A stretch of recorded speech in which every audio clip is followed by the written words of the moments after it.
আজকে বাংলাদেশ ছাত্রলীগ প্যালেস্টাইনের স্বাধীনতা আন্দোলনের সমর্থন প্রদান করার জন্য এবং বিশেষ করে মার্কিন যুক্তরাষ্ট্র এবং ইউরোপে যে চলমান আন্দোলন চলছে ন্যায্যতা প্রতিষ্ঠার দাবিতে মানবতা বিরোধী অপরাধের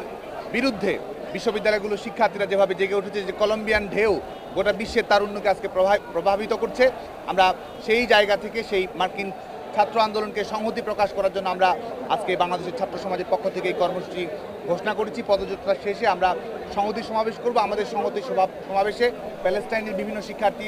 অংশগ্রহণ করবে এবং মার্কিন যুক্তরাষ্ট্রে চলমান শিক্ষার্থী আন্দোলনে আমরা সংহতি প্রকাশ করার সঙ্গে সঙ্গে একই সঙ্গে freedom of expression, academic freedom যেন রক্ষা করা হয়, যেসব শিক্ষার্থীকে গ্রেপ্তার করা হয়েছে তাদেরকে যেন অনতিবিলম্বে মুক্তি দেওয়া হয়, বাংলাদেশি অনেক শিক্ষার্থী সেখানে সাসপেনশনের শিকার হয়েছে তাদেরকে যেন মুক্তি দেওয়া হয় এবং যেসব দেশ এই